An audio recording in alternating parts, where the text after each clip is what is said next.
Marcus Chun wiped the grease from his hands with a worn blue rag, the same motion he had performed thousands of times over his 8 years as an aircraft mechanic. The Afghan sun beat down mercilessly on the tarmac at Forward Operating Base Shank, where the smell of jet fuel mixed with dust created an atmosphere that had become as familiar to him as his own breathing. At 32, Marcus had earned a reputation as the guy who could fix anything with rotors, but, to most people on base, he was just another enlisted man doing his job. The Black Hawk helicopters lined up on the flight line represented more than just machines to Marcus. Each one was a lifeline for troops in the field, a guardian angel that could mean the difference between coming home and never seeing family again. He treated every bolt, every wire, every hydraulic line with the respect it deserved. His fellow mechanics often joked that Marcus talked to the helicopters, but they never laughed when their birds came back from missions running smoother than silk. "Chun, you got a minute?" called out Master Sergeant Rodriguez, the maintenance chief who ran their operation with military precision and a father's protective instincts toward his crew. Marcus looked up from the transmission he was inspecting, noting the unusual tension in his supervisor's voice. "What's the situation, Master Sergeant?" Marcus asked, setting down his wrench and giving Rodriguez his full attention. After 8 years in the Army, he had learned to read the subtle signs that separated routine requests from something more serious.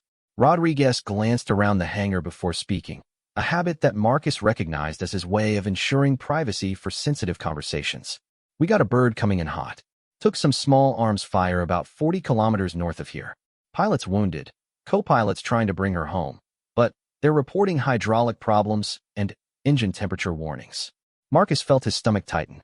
Wounded pilots and mechanical failures were a dangerous combination, especially when the nearest friendly territory was still miles away. How bad is the pilot hurt? Bad enough that he can't fly, but conscious enough to help talk the co-pilot through emergency procedures.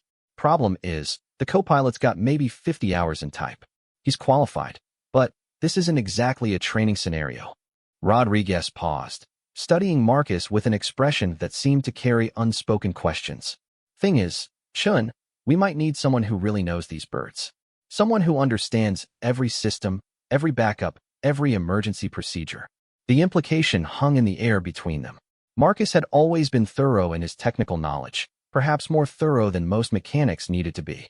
He knew every emergency checklist, every failure mode, every workaround that experienced pilots used when things went wrong. Some of his fellow mechanics had questioned why he bothered learning so much about flight operations when his job was fixing things on the ground. "When's the bird due in?" Marcus asked, already moving toward the spare parts inventory in his mind, calculating what they might need for emergency repairs. 15 minutes, maybe 20 if they can nurse those engines. "But, Chun," Rodriguez hesitated again, and Marcus recognized the look of a supervisor about to ask something that went beyond normal duty requirements. "If that co-pilot can't get her down safely, we might need someone to talk him through procedures that aren't in any manual. Someone who really understands how these machines think." Marcus nodded, understanding flowing between them without need for detailed explanation. In combat zones, the line between job descriptions often blurred when lives were at stake.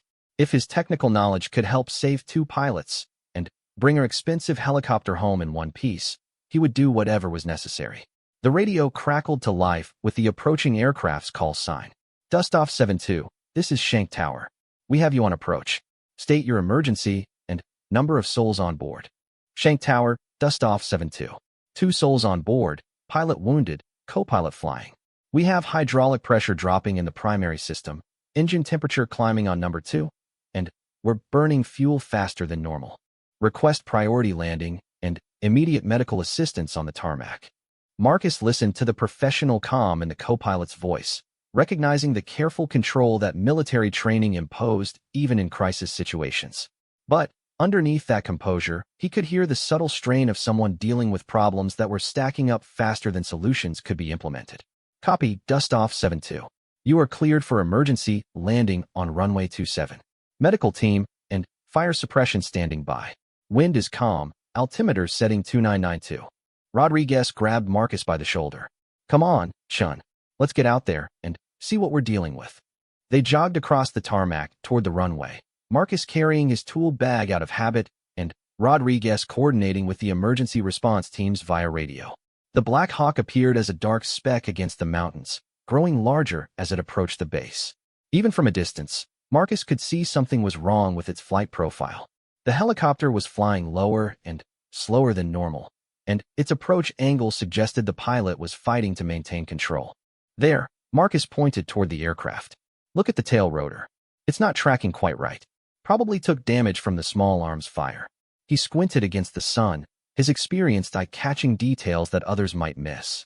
And the engine cowlings are showing heat distortion. Whatever's wrong with number 2 engine, it's serious. As the helicopter grew closer, Marcus could see scorch marks along the fuselage and what looked like bullet holes in the cabin area. The aircraft was definitely wounded, but it was still flying, which spoke well for both the machine's construction and the skill of the young co-pilot bringing it home. The Black Hawk touched down heavily on the runway, the landing harder than normal but controlled. Emergency crews rushed toward the aircraft as the engines began their shutdown sequence.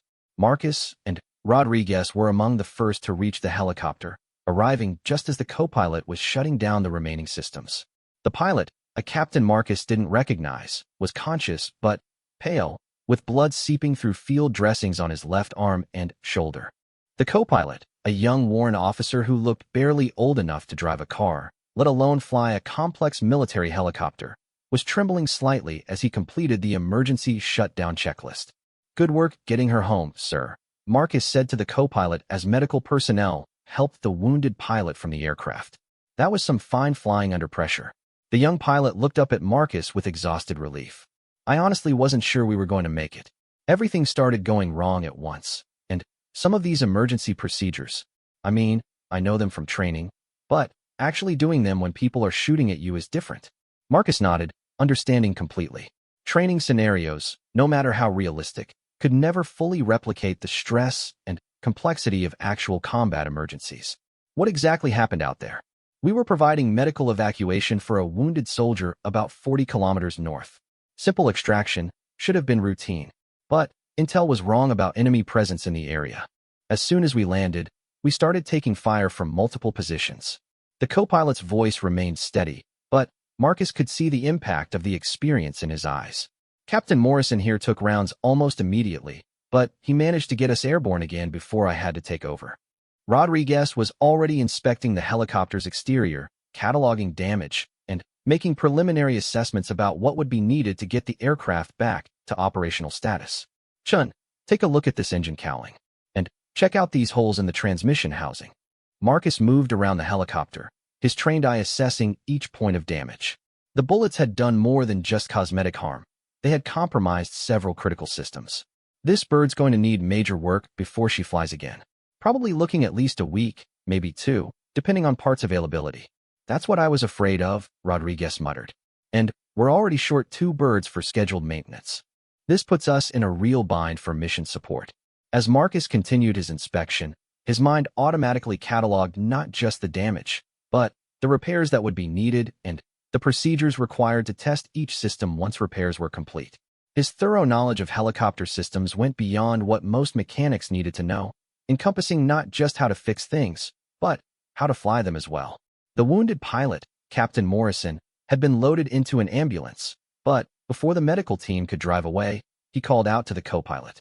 "Johnson, make sure they understand about the hydraulic bypass procedure. And that engine temperature issue, it's not just the gauges. There's real damage there." Warrant Officer Johnson nodded, but Marcus could see the uncertainty in his expression. Flying a damaged helicopter was one thing, but understanding the technical implications of battle damage was another skill entirely. "Sir," Marcus said to Johnson, "if you want to walk through what happened with those systems, I'd be happy to listen.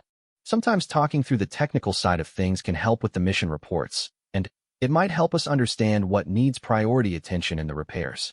Johnson looked grateful for the offer. "Actually, that would be helpful.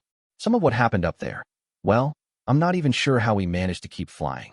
Captain Morrison was talking me through procedures I'd never heard of, and some of them seemed to work better than what's in the manual." Rodriguez raised an eyebrow at this comment, glancing at Marcus with renewed interest.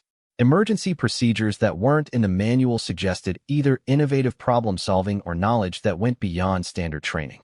As the emergency teams finished securing the scene, and the ambulance departed with Captain Morrison, Marcus found himself looking at the damaged Black Hawk with mixed feelings. The helicopter had done its job, bringing its crew home despite significant damage and a critically wounded pilot. But the aircraft's wounds meant that other missions would be affected, other soldiers might have to wait longer for support, and other crews would have to take on additional risks to cover the gap. "Chun," Rodriguez said, interrupting his thoughts, "I want you to take point on the damage assessment for this bird. Full technical evaluation, parts list, estimated repair time, the works. And if you think of anything that might help us get her back in the air faster, I want to hear about it." Marcus nodded, already mentally organizing the inspection process. "I'll have a preliminary report ready by tomorrow morning, full assessment by end of day tomorrow." "Good man." "And Chun," Rodriguez paused, studying him with an expression that suggested deeper currents of thought. "If Warrant Officer Johnson wants to talk through those emergency procedures, you might want to listen carefully. Sometimes the best lessons come from people who've actually used the equipment under extreme conditions." As Rodriguez walked away to coordinate with the other emergency response teams, Marcus remained beside the wounded helicopter. In the distance, he could hear the sounds of normal base operations continuing, other helicopters taking off for missions, ground crews performing routine maintenance, the constant background hum of military life in a forward operating base. But something had changed in those few minutes watching the damaged Black Hawk struggle home. Marcus couldn't quite identify what it was, but he sensed that his quiet routine of fixing helicopters and staying in the background was about to become more complicated. Johnson approached him as the immediate crisis died down. "Sergeant Chun, right? I heard you're the guy who really knows these birds inside and out." "I do my best to understand the systems," Marcus replied carefully. "What's on your mind, sir?" "Well, some of what Captain Morrison had me do up there. I'm wondering if you might be able to help me understand the technical reasons behind it. For the record, you know? And maybe to help me be better prepared if something like this happens again." Marcus looked at the young pilot, seeing in his face the same expression he had worn years earlier when complex situations had forced him to learn more than his job technically required. "I'd be happy to help, sir. How about we start with a detailed walkthrough of exactly what happened, system by system?" As they began talking through the emergency, Marcus found himself sharing knowledge that went far beyond his official role as a mechanic. But in a combat zone, the lines between jobs often blurred, and helping a pilot understand his aircraft better was just part of taking care of the mission and the people who carried it out. Neither of them realized that their conversation was being overheard by other personnel, or that Marcus's detailed knowledge of flight procedures was raising questions that would soon demand answers he wasn't sure he was ready to give. The next morning brought news that would change everything for Marcus Chun. Captain Morrison's condition had stabilized, but his injuries were severe enough to require medical evacuation to Germany for surgery and extended recovery. The wounded pilot would be out of action for months, creating a gap in qualified helicopter commanders that couldn't easily be filled. Marcus arrived at the maintenance hangar before dawn, as was his habit. He preferred the quiet hours when he could focus on complex repairs without interruption. The damaged Black Hawk sat in the hangar like a wounded animal, its battle scars visible under the harsh fluorescent lights. He had spent most of the previous evening documenting every bullet hole, every damaged component, every system that would need attention before the aircraft could return to service. "Chun, you're here early, even for you." Rodriguez's voice carried a tone Marcus had never heard before, not quite concern, but something close to it. "We need to talk." Marcus set down his coffee and turned to face his supervisor. After 8 years working together, he had learned to read Rodriguez's expressions, and what he saw now suggested a conversation that would go beyond routine maintenance issues. "What's the situation, Master Sergeant?" Rodriguez glanced around the empty hangar before answering. "Yesterday, when you were talking with Warrant Officer Johnson about those emergency procedures, well, you demonstrated some knowledge that's raising questions upstairs." The words hit Marcus like a cold wind. He had always been careful to keep his background quiet, to blend in as just another mechanic doing his job. But crisis situations had a way of revealing things that people preferred to keep hidden. "What kind of questions?" Marcus asked, though he suspected he already knew the answer. "The kind where Colonel Martinez wants to see you in his office at 0800 hours. The kind where people are wondering how a mechanic knows so much about flight operations that he can explain emergency procedures better than some pilots." Rodriguez paused, studying Marcus with eyes that seemed to be seeing him clearly for the first time. "Chun, is there something about your background that maybe didn't make it into your official records?" Marcus felt the careful balance he had maintained for years beginning to shift. The truth was complicated, involving decisions made long before he had arrived at this remote base in Afghanistan. Some secrets were kept for good reasons, but those same secrets could become problems when circumstances changed. Master Sergeant, I've always done my job to the best of my ability. Everything in my records is accurate. It was technically true, even if it wasn't the complete truth. Rodriguez nodded slowly. I know you have, Chun. That's never been in question. But accurate records and complete records aren't always the same thing, are they? Before Marcus could respond, the hangar doors opened and Warrant Officer Johnson entered, looking like he hadn't slept much. The young pilot approached them with the determined expression of someone who had spent the night thinking about things he didn't understand. Sergeant Chun, I was hoping I could catch you early. I've been going over what happened yesterday, and I have some questions about those procedures you explained. Specifically, how you knew about hydraulic bypass configurations that aren't covered in our technical manuals. Marcus felt the walls closing in around his carefully maintained anonymity. Johnson's questions were legitimate. Any pilot would want to understand the technical aspects of procedures that had saved his life. But answering those questions would require explanations that Marcus wasn't sure he was ready to provide. Sir, most of what I told you comes from technical manuals and maintenance experience. When you work on these systems long enough, you start to understand how they interact during emergency conditions. Johnson shook his head. No, Sergeant, with respect, that's not what happened yesterday. You didn't just explain how systems work. You explained flight techniques, specific control inputs, power settings, approach angles. That's not maintenance knowledge. That's pilot knowledge. The observation hung in the air between them, impossible to deflect or explain away. Rodriguez was watching Marcus with growing understanding, pieces of a puzzle falling into place in his mind. Johnson's right, Chun. Yesterday, you didn't just explain how to fix the helicopter. You explained how to fly it under emergency conditions. That's a very different kind of knowledge. Rodriguez's voice carried no accusation, but it demanded honesty. Marcus looked between the two men, both of whom had legitimate reasons for wanting answers. Rodriguez needed to understand the capabilities of his personnel, especially when those capabilities might affect mission planning. Johnson needed to understand the techniques that had saved his life, both for future reference and for his official report. Master Sergeant, if I could speak with you privately for a moment? Marcus asked, recognizing that the time for partial truths had passed. Rodriguez nodded to Johnson. Sir, could you give us a few minutes? We'll catch up with you before the colonel's meeting. After Johnson left the hangar, Marcus faced his supervisor with the uncomfortable knowledge that his quiet career as an aircraft mechanic was about to become much more complicated. Master Sergeant, what I'm about to tell you is accurate, but it's not something I've advertised. Before I became a mechanic, I was a pilot. Rotary wing, qualified in multiple aircraft types, including Black Hawks. I served for 4 years before I made the decision to transition to maintenance. Rodriguez stared at him for a long moment. You were a pilot? A qualified, military-trained helicopter pilot. And you've been working as a mechanic for 8 years without anyone knowing. The transition was legitimate. All the paperwork was filed correctly. All the requirements were met. But, yes, I chose not to emphasize my flight background when I moved into maintenance. Marcus paused, knowing that Rodriguez deserved a complete explanation. Sometimes people make career changes for personal reasons that don't belong in official records. The older sergeant studied him with new understanding. Chun, do you have any idea how unusual this is? We've got a shortage of qualified pilots, especially experienced ones, and you've been fixing helicopters instead of flying them for 8 years.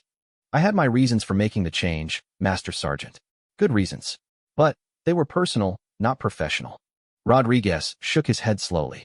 Chun, I've supervised you for 3 years, and you've never given me any indication that you could actually fly the birds you've been fixing.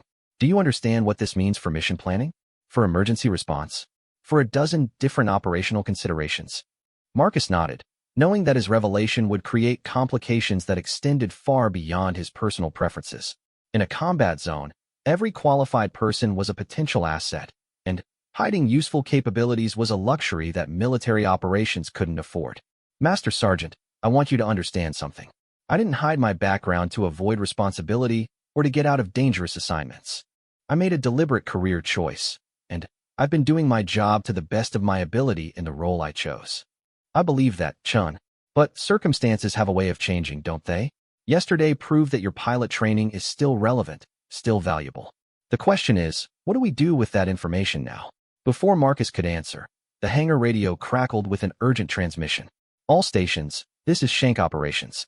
We have received a priority medical evacuation request from Grid Papa Tango 6749. Multiple casualties, urgent surgical cases, request immediate helicopter response. Rodriguez grabbed the radio handset.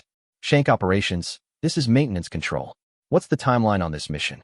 Maintenance Control, we need birds in the air within 30 minutes. This is time sensitive for casualty survival.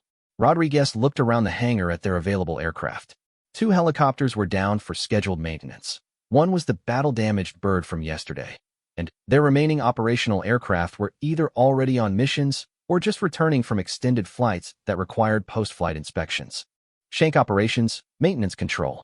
We're checking aircraft availability now. Stand by. Rodriguez turned to Marcus with an expression that combined frustration and growing realization.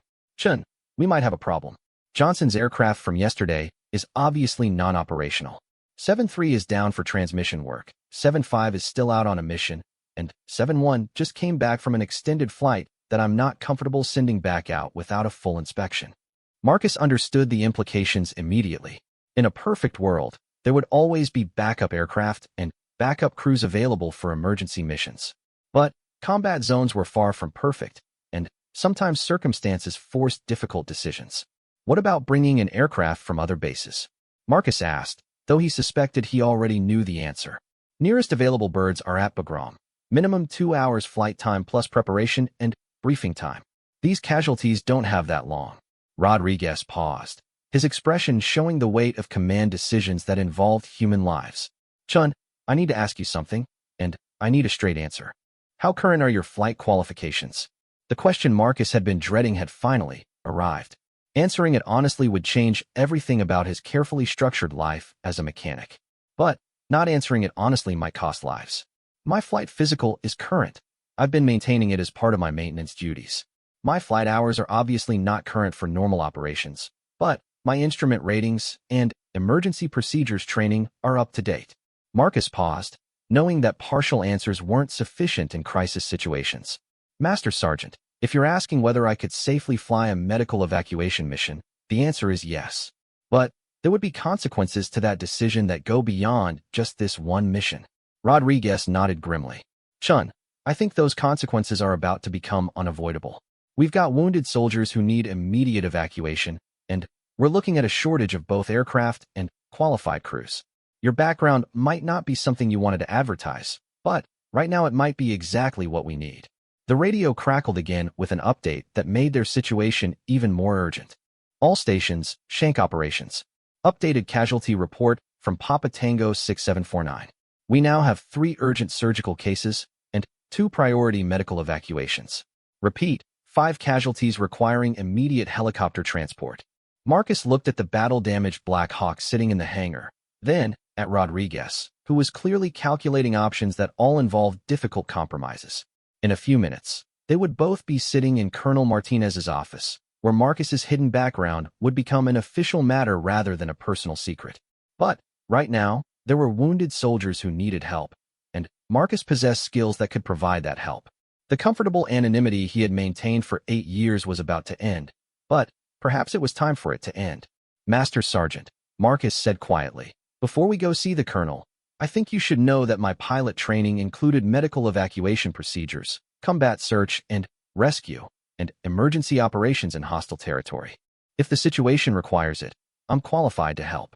Rodriguez looked at him with an expression that combined surprise, respect, and perhaps a touch of exasperation at having such capabilities hidden on his maintenance crew for 3 years without knowing it.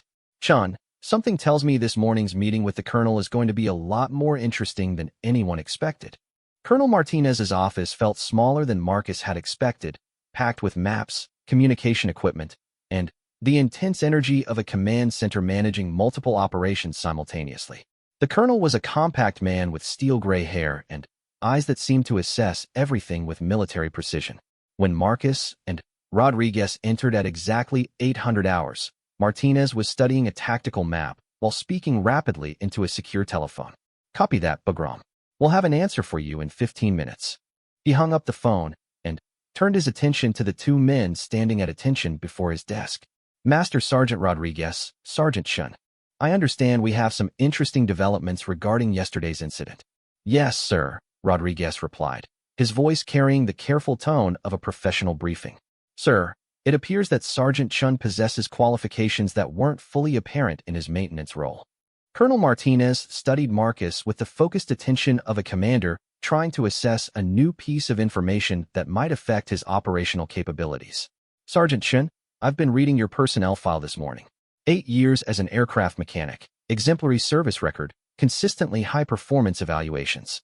But Warrant Officer Johnson tells me you demonstrated knowledge yesterday that goes significantly beyond maintenance training. Marcus felt the weight of the moment settling around him. In a few words, he would either explain his background or find himself in a much more complicated situation with his commanding officer. Sir, before joining the maintenance field, I served 4 years as a rotary wing pilot. My transition to maintenance was legitimate and properly documented, but I chose not to emphasize my flight background in my current role. The colonel's eyebrows rose slightly. You're a qualified pilot who has been working as a mechanic for 8 years? Sergeant, do you understand how unusual that career path is? Yes, sir. I had personal reasons for making the transition, but I've always maintained my flight physical and kept current with emergency procedures as part of my maintenance duties. Colonel Martinez leaned back in his chair, clearly processing the implications of this revelation. Personal reasons aside, Sergeant, we're facing a situation where your background might be directly relevant to current operational needs. Are you familiar with the medical evacuation request we received 30 minutes ago? Yes, sir. Master Sergeant Rodriguez briefed me on the situation. Then, you understand that we have 5 casualties requiring immediate helicopter transport, and we're looking at significant constraints on both aircraft and crew availability. The colonel paused, consulting notes on his desk. Sergeant, I need to ask you directly. Are you qualified and capable of serving as pilot in command for a medical evacuation mission? The question Marcus had been anticipating finally arrived with the clarity and directness of military communication. There was no avoiding it, no deflecting it, no hiding behind partial answers. Sir, yes. I am current on all required certifications. My flight hours meet minimum requirements for emergency operations, and I have specific training in medical evacuation procedures. Marcus paused, knowing that complete honesty was essential. However, sir, I have not served as pilot in command on any missions during my time in the maintenance field. Colonel Martinez nodded, appreciating the direct response. Understood, Sergeant. But, given our current situation, would you be willing to serve in that capacity if operationally necessary? The moment of decision had arrived. Marcus could feel Rodriguez watching him, knowing that his supervisor understood the weight of what was being asked. In the background, he could hear radio chatter about the wounded soldiers still waiting for evacuation, their medical condition deteriorating with each passing minute. Sir, if my skills can help save lives, I'm ready to serve in whatever capacity you deem appropriate. The colonel picked up his secure phone and dialed a quick number. Operations, this is Martinez. What's our current aircraft status for the Papatango mission? He listened for a moment, then continued. Copy. What's our crew situation? Another pause. I see. Stand by. I may have a solution. He hung up the phone and looked directly at Marcus. Sergeant, here's our situation. Our most readily available aircraft is 7-1, which just returned from an extended mission. Master Sergeant Rodriguez tells me it needs a post-flight inspection before it can be cleared for another mission. Normally, that inspection would take at least 2 hours with our current crew workload. Rodriguez stepped forward. Sir, if Sergeant Chun could assist with the inspection, we could probably reduce that time significantly. His knowledge of the systems would allow for a more efficient process. That's helpful, Master Sergeant, but it still doesn't solve our crew problem. We have 1 pilot available, Warrant Officer Johnson, but he's been on flight status for the past 18 hours and is technically beyond his duty time limits for another mission. Marcus understood where the conversation was heading. Sir, if Warrant Officer Johnson could serve as co-pilot, I could serve as pilot in command. That would give us a fully qualified crew with a fresh pilot in the lead position. Colonel Martinez studied him carefully. Sergeant, I want to be absolutely clear about what I'm asking. This would be a combat medical evacuation mission in hostile territory. The landing zone is not secured. There's a significant possibility of enemy contact, and the casualties are in a location that requires precise flying skills to access safely. I understand, sir. Furthermore, if I authorize this mission, It means revealing your pilot qualifications to the rest of the unit. Your quiet service as a mechanic would effectively be over. Are you prepared for that change? Marcus thought about the 8 years he had spent working in the background, fixing helicopters, and avoiding the spotlight that came with flight operations. It had been a comfortable existence in many ways, but comfort was a luxury that didn't apply when people were dying. Sir, I'm prepared for whatever changes are necessary to complete the mission. The colonel picked up his phone again. Operations, Martinez. I'm authorizing Mission 7-1 for immediate medical evacuation with a modified crew assignment. Pilot in command will be Staff Sergeant Chun. Co-pilot will be Warrant Officer Johnson. Brief them for departure in 30 minutes. As he hung up the phone, the office seemed to shift around Marcus. In the space of a conversation, his role at the base had changed completely. He was no longer just a mechanic with a hidden background. He was an active pilot with responsibilities that extended far beyond fixing helicopters. Sergeant Chun, Master Sergeant Rodriguez. The colonel continued. I want that aircraft inspected and flight ready in 20 minutes. Sergeant Chun, after the inspection, report to operations for mission briefing. Any questions? No, sir. Marcus and Rodriguez replied simultaneously. Good. And Sergeant Chun? The colonel's voice carried a note of personal interest rather than just command authority. After this mission, we're going to have a longer conversation about your background and how we might better utilize your capabilities. But, right now, there are people who need help, and you're the person who can provide it. As they left the colonel's office, Marcus felt the strange sensation of stepping back into a role he had deliberately left behind years earlier. Rodriguez was quiet as they walked toward the hangar, both men understanding that everything about their working relationship was about to change. Chun, Rodriguez finally said as they approached the damaged hangar, I want you to know that I respect your reasons for keeping your background quiet. But I also want you to know that I'm glad we found out about it now, when it matters. Marcus nodded, appreciating his supervisor's support during a transition that was happening faster than he had ever imagined possible. Master Sergeant, I hope I can justify your confidence. You've been justifying it for 3 years as a mechanic. I don't see why that would change now that you're back to being a pilot.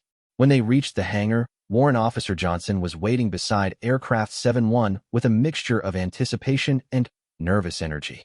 The young pilot had obviously been briefed on the new mission parameters, and Marcus could see questions in his expression. Sergeant Chun, Johnson said, I understand you'll be serving as pilot in command for this mission. Sir, I have to ask, are you sure you're comfortable with me as co-pilot? I mean, after what happened yesterday. Marcus looked at the young officer, recognizing the self-doubt that came from experiencing emergency situations that pushed beyond training scenarios. Warrant Officer Johnson, yesterday you brought home a damaged aircraft and a wounded pilot under extremely difficult conditions. That tells me everything I need to know about your capabilities as a co-pilot. Johnson's expression brightened slightly. Thank you, sir. I appreciate that confidence. Now, Marcus continued, shifting into the focused mindset that flight operations required. Let's get this bird inspected and ready to fly. We have people counting on us, and we don't have time to waste. As they began the rapid but thorough inspection of Aircraft 7-1, Marcus felt muscle memory taking over from years of both fixing and flying helicopters. His hands moved with practiced efficiency, checking systems and components with the dual perspective of someone who understood both how to maintain aircraft and how to fly them safely. Rodriguez supervised the inspection process, but Marcus could see that his supervisor was watching him with new interest, observing the seamless way he transitioned between mechanical and operational considerations. Chun, Rodriguez said as they completed the engine inspection, you move around this aircraft like you've been flying it for years, not just fixing it. In a way, Master Sergeant, I have been. Every time I've worked on these systems, I've been thinking about how they affect flight operations. You can't properly maintain something unless you understand how it's supposed to work under all conditions. 20 minutes later, Aircraft 7-1 was certified ready for flight, its systems checked and double-checked by a crew that understood both the mechanical and operational requirements for safe mission completion. As Marcus climbed into the pilot's seat for the first time in 8 years, he felt the familiar sensation of responsibility settling around him. In the co-pilot's seat, Johnson was running through the pre-flight checklist with professional competence, but Marcus could sense the young pilot's awareness that they were about to undertake a mission under unusual circumstances. Sergeant Chun, Johnson said quietly, can I ask you something? Why did you stop flying to become a mechanic? Marcus considered the question as he began the engine start sequence, his hands moving automatically through procedures he had practiced thousands of times in training and hundreds of times in actual operations. Sometimes, Warrant Officer, people make career decisions for reasons that seem important at the time. But circumstances have a way of bringing you back to where you're supposed to be. As the engines spooled up and the aircraft systems came online, Marcus realized that despite 8 years away from the pilot's seat, everything felt familiar, comfortable, and right. Perhaps Rodriguez had been correct. Perhaps this was where he was supposed to be. The flight to Grid Papa Tango 6749 took Marcus and Johnson over terrain that told the story of Afghanistan's harsh beauty and constant danger. Below them, the mountains rose in jagged peaks that could hide enemy positions, while valleys carved by ancient rivers provided corridors that could serve as either safe passage or deadly traps, depending on who controlled them at any given moment. Marcus felt the familiar rhythm of helicopter flight settling into his consciousness as he guided the Black Hawk through the mountain passes. Despite 8 years away from the pilot's seat, his hands moved with practiced confidence across the controls, making minute adjustments to maintain optimal flight parameters while his eyes constantly scanned the terrain below for potential threats. Sergeant Chun, Johnson said through the intercom, "Your flying technique is really smooth. I can tell you've done this before, even if it's been a while." "Thank you, Warrant Officer. Flying helicopters is like riding a bicycle. Once you learn it properly, you don't really forget. But I'll admit it feels good to be back in the cockpit." Marcus paused as he adjusted their flight path to avoid a ridge line that could mask enemy positions. "How are you feeling about serving as co-pilot after yesterday's experience?" Johnson was quiet for a moment, and Marcus could sense the young pilot working through complex emotions.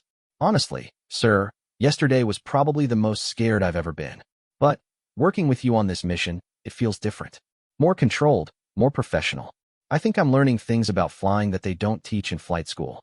"What kinds of things?" Marcus asked, genuinely curious about Johnson's perspective.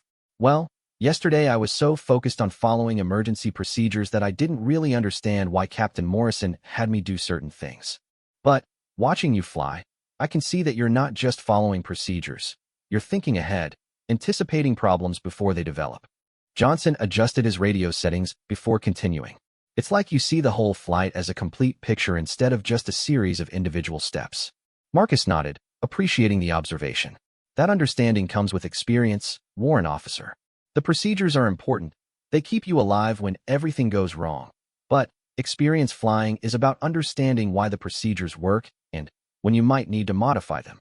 Their radio crackled with a transmission from the ground unit requesting evacuation. "Dustoff 7-1, this is Papa Tango 6-7. We have your aircraft in sight. Be advised, we took sporadic small arms fire about 10 minutes ago, but the area appears to be clear now." Marcus keyed his microphone. "Papa Tango 6-7, Dustoff 7-1 copies. What's the condition of your casualties?" "Dustoff 7-1, we have 3 urgent surgical and 2 priority medical. The urgent surgical cases need to be at a field hospital within 30 minutes or we're going to lose them." The time pressure added another layer of complexity to what was already a challenging mission. Marcus could see the landing zone ahead, a small clearing in mountainous terrain that would require precise flying to access safely. "Johnson," Marcus said, "I want you to monitor our engine parameters and watch for any signs of enemy activity while I focus on the approach. This landing zone is tight, and we'll be vulnerable during the time we're on the ground." "Copy that, Sergeant. Engine parameters are normal, and I don't see any movement in the surrounding area." Marcus began the approach to the landing zone, his years of experience guiding him through the complex calculations of wind speed, terrain effects, and aircraft limitations that determined whether a landing was possible or safe. The clearing was smaller than ideal, surrounded by rocky outcroppings that would make the approach challenging and the departure even more critical. "Papa Tango 6-7, Dustoff 7-1 is beginning approach. Have your casualties ready for immediate loading." "Copy, Dustoff 7-1. Casualties are prepped and ready. We'll have them loaded in under 2 minutes." As they descended toward the landing zone, Marcus felt the familiar heightened awareness that came with conducting operations in hostile territory. Every sense was alert for signs of danger, while his hands continued the precise control inputs necessary to bring the aircraft safely to the ground. "Nice approach, sir," Johnson commented as they touched down in the small clearing. "That was really precise flying." "Thank you, Warrant Officer." Now let's get these people loaded and get them to medical care. The ground crew worked with practiced efficiency, loading the 5 casualties into the helicopter's cabin with the urgent care that their conditions required. Marcus could see that the 3 urgent surgical cases were in critical condition, their lives hanging in the balance of time and medical intervention. Dustoff 7-1, all casualties are loaded. You're clear for departure. Marcus pulled pitch and began to climb out of the landing zone, his full attention focused on the complex process of getting a fully loaded helicopter safely away from the confined area. The additional weight of 5 casualties and their medical attendants changed the aircraft's performance characteristics, requiring careful power management and precise control inputs. Papa Tango 6-7, Dustoff 7-1 is departing your location with 5 souls on board. Thanks for your ground support. Copy, Dustoff 7-1. Safe flight home. As they climbed away from the landing zone and turned toward the base, Marcus felt the satisfaction that came from successfully completing a challenging phase of the mission. But the most critical part was still ahead, getting the casualties to medical care within the time limits that their conditions required. Johnson, what's our estimated flight time back to base? 18 minutes at current speed, sir. But if we push the engines a bit, we could probably cut that to 15 minutes. Marcus considered the options, weighing the risk of pushing the engines against the medical urgency of their passengers. Let's increase power settings by 5%. That should get us back in 16 minutes without stressing the engines beyond safe limits. Copy that, sir. Adjusting power settings now. As they flew back toward the base, Marcus found himself reflecting on the strange path that had brought him back to the pilot's seat. 8 years ago, he had made the difficult decision to leave flying for reasons that had seemed compelling at the time. Personal loss, professional disappointment, and a need to step away from the high-stress world of military aviation had all contributed to his choice to become a mechanic. But, sitting in the cockpit again, responsible for the lives of wounded soldiers, and working with a skilled young co-pilot, Marcus realized that his time as a mechanic hadn't been a step backward. It had been preparation for becoming a better pilot. His detailed understanding of aircraft systems, gained through years of maintenance work, made him more capable of handling emergency situations and understanding the limits of his equipment. Sir, Johnson said, interrupting his thoughts, can I ask you something about yesterday's emergency procedures? Of course, Warrant Officer. What's on your mind? Yesterday, when Captain Morrison was wounded and I was trying to deal with multiple system failures, you explained some techniques that seemed to work better than what's in our standard procedures. Where did those techniques come from? Marcus smiled, realizing that his answer would reveal something about both his past and his approach to flying. Warrant Officer, some of the best flying techniques come from understanding both the engineering and the practical aspects of helicopter operations.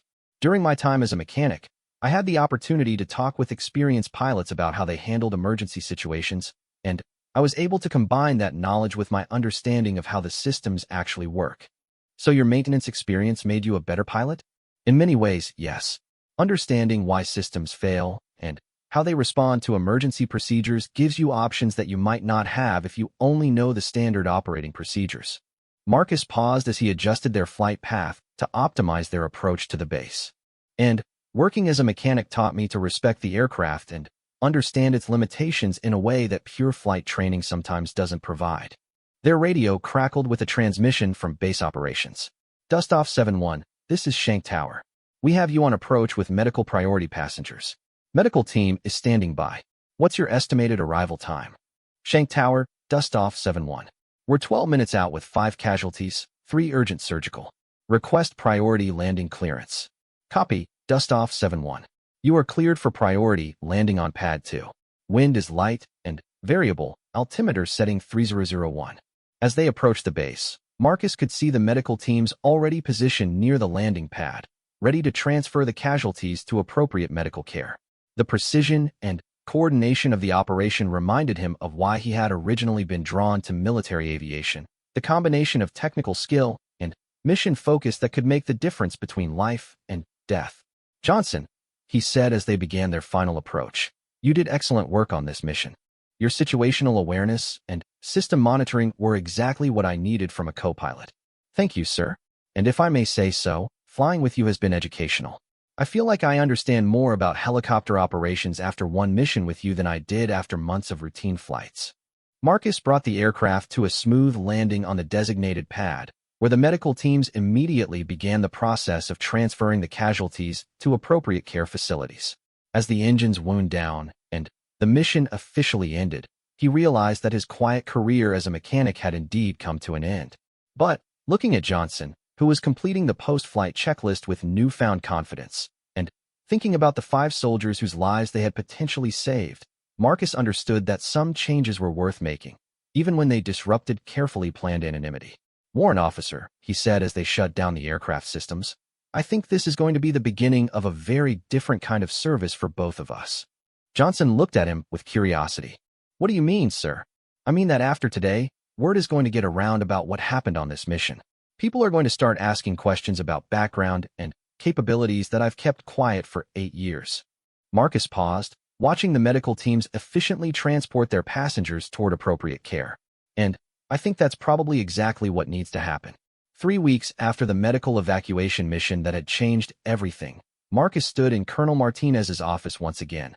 But this time the conversation was about the future rather than crisis management. The successful mission had indeed generated questions, discussions, and ultimately decisions that would reshape his role at Forward Operating Base Shank and beyond. "Sergeant Chun," Colonel Martinez began, "I've received some interesting communications from higher headquarters about your recent activities. It seems that your transition from mechanic to active pilot has attracted attention at levels well above this base." Marcus maintained his professional composure, though he suspected that attention from higher headquarters could lead in directions he hadn't anticipated. "Sir, I hope the mission results have been satisfactory." "More than satisfactory, Sergeant. The 5 soldiers you evacuated have all recovered fully, thanks in large part to the speed and efficiency of your mission execution. But that success has raised questions about how we identify and utilize personnel capabilities across the Army." The colonel gestured toward a chair, indicating that this would be a longer conversation than Marcus had expected. "Sergeant, what I'm about to tell you represents an opportunity that doesn't come along often in military careers. The Army is facing a shortage of experienced pilots, particularly those with both technical knowledge and proven performance under pressure." Marcus felt a familiar sensation of his carefully planned life being redirected by circumstances beyond his control. "Sir, what kind of opportunity are we discussing?" "The kind that would involve a return to active flight status, advanced training, and ultimately assignment to specialized units that require both pilot skills and technical expertise." Colonel Martinez paused, studying Marcus carefully. "The kind of opportunity that could lead to warrant officer training and eventual command of flight operations."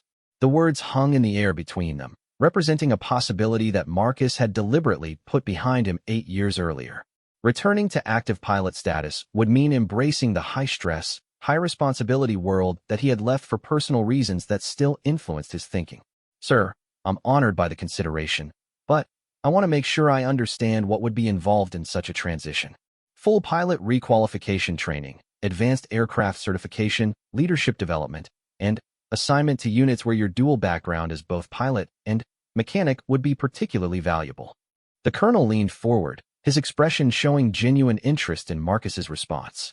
"Sergeant, the Army needs people who understand both the technical and operational sides of aviation. Your background is unusual, but it's exactly what certain specialized units are looking for." Marcus thought about the past 3 weeks, during which he had flown 6 more missions with Johnson as his co-pilot. Each mission had reinforced his realization that his years as a mechanic had indeed made him a better pilot, while his pilot background had made him a more effective mechanic. The combination was proving valuable in ways he hadn't expected. "Sir, can I ask about the timeline for such a transition?" "The process could begin immediately if you're interested. Initial requalification would take about 6 weeks, followed by advanced training that could last several months." "But, Sergeant, I want to be clear about something. This opportunity comes with increased responsibility and higher risk assignments. You wouldn't be flying routine missions." Before Marcus could respond, there was a knock on the office door. "Come in," the colonel called.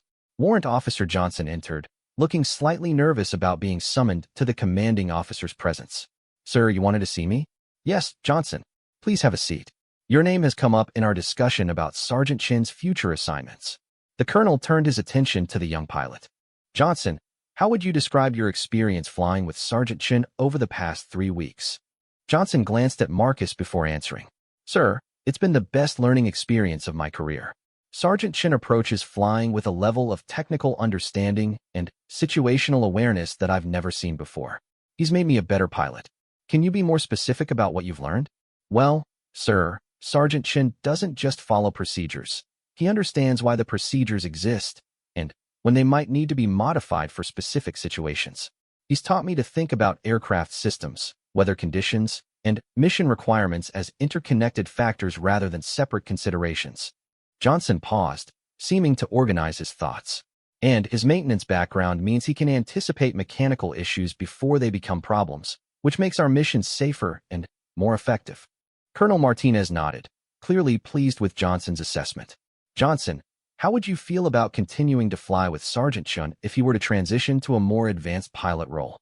Sir, I would consider that an honor and a privilege. I've learned more about flying in 3 weeks with Sergeant Chun than I did in 6 months of routine operations. The colonel turned back to Marcus. Sergeant, it sounds like your teaching abilities are as valuable as your flying skills. The advanced training I mentioned would include instructor qualifications, which would allow you to train other pilots in the kind of integrated approach that Johnson describes. Marcus felt the weight of decision settling around him once again. The opportunity being offered represented everything he had walked away from 8 years earlier. But it also represented the chance to use his experience to help other people develop capabilities that could save lives. Sir, if I may ask, what changed my situation from yesterday's medical evacuation to this conversation about advanced opportunities? Colonel Martinez smiled slightly. Sergeant, yesterday's mission was observed by personnel from several higher headquarters who happened to be visiting our base. Your performance under pressure, combined with your technical knowledge and your ability to work effectively with Johnson, impressed people who make decisions about specialized assignments.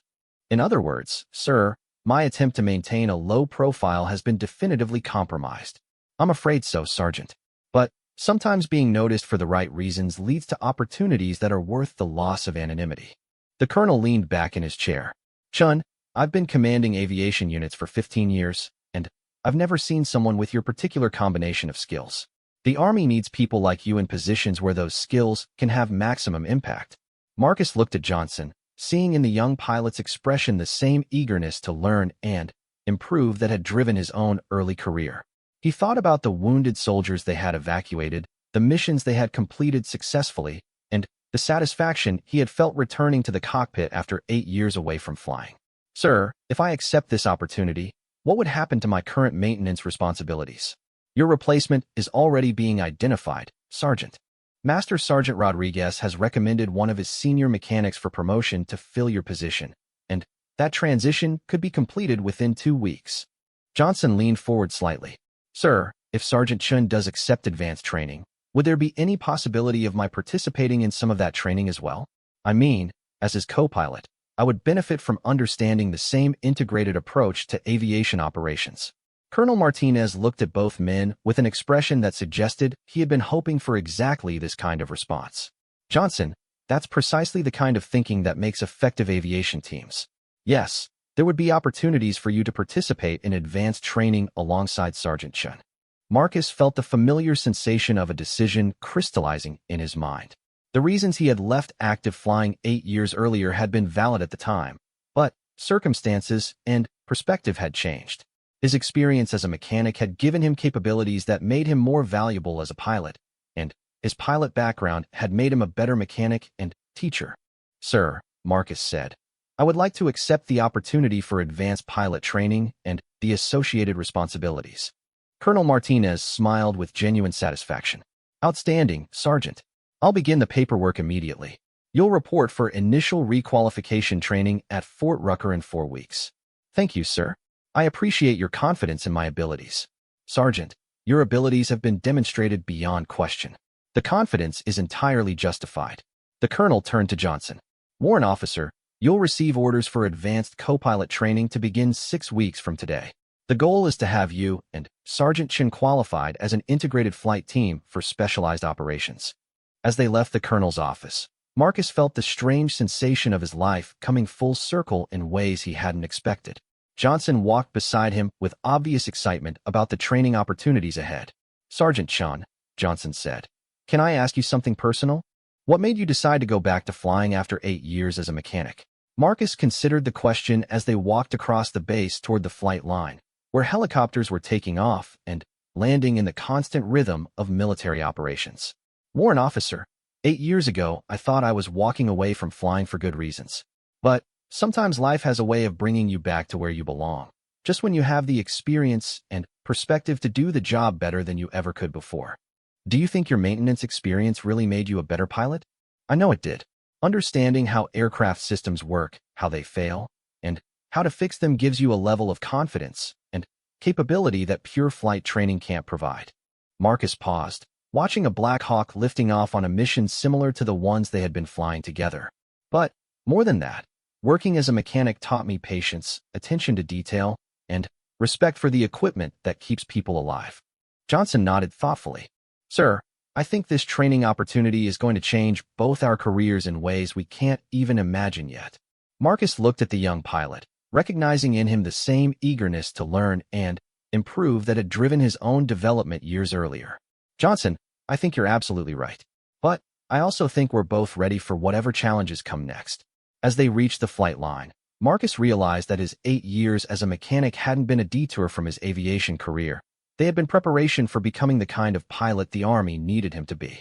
Sometimes the longest way around was indeed the shortest way home. Warrant Officer, he said, let's go check on our aircraft. We've got 3 more weeks of missions together before we head off to advanced training, and I want to make sure we make the most of that time. Johnson grinned with obvious enthusiasm. Yes, sir. I'm ready to learn everything you can teach me.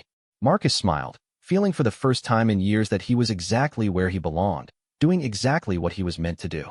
The mechanic who had seemed like just another face in the maintenance hangar had returned to the cockpit, but he had brought with him 8 years of additional experience that would make him more capable than ever before. Sometimes, he reflected, the most important journeys were the ones that brought you back to where you started, but with the wisdom to appreciate what you had been given.